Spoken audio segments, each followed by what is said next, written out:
In today's video, I'm going to teach you how to change font style in Excel by shortcut. Start by opening Excel and heading to the worksheet you want to format. Click into the cell you're working on, or select the range of cells you want to change so the shortcut applies exactly where you need it. If you already have data on the sheet, this is a quick way to make headers stand out or improve readability without digging through menus. To jump straight to the font controls, press Ctrl plus Shift plus F or Ctrl plus Shift plus P.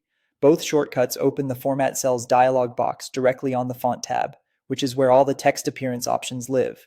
This is much faster than navigating the ribbon and gives you a full view of font family, style, size, color, and effects in one place. With the dialog box open, you can choose your font in two efficient ways. If you know the name, start typing it into the font box. Excel will autocomplete as you type. If you'd rather browse, use the up and down arrow keys to move through the list at keyboard speed.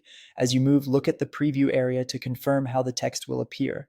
When you're happy, press Enter to apply the change and close the dialog. Your selected cells update immediately and you're ready to keep working. For everyday emphasis, you don't even need the dialog. Use these quick toggle style shortcuts right on the selection you're editing.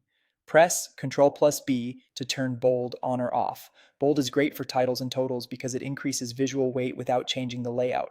Press Ctrl plus I to toggle italics, which adds subtle emphasis and works well for notes or secondary labels. Press Ctrl plus U to toggle an underline. This is handy for headings, but use it sparingly so it doesn't compete with grid lines.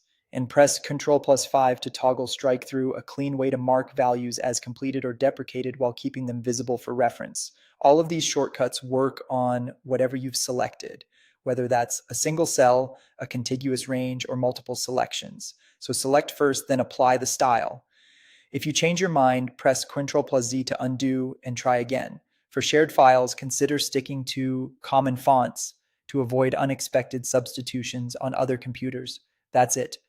Open your sheet, use Ctrl plus Shift plus F or Ctrl plus Shift plus P to get to the font tab, fast type or arrow to pick a font and press Enter, and rely on Ctrl plus B, Ctrl plus I, Ctrl plus U, and Ctrl plus 5 to style text instantly. With these shortcuts, formatting in Excel becomes quick, consistent, and effortless.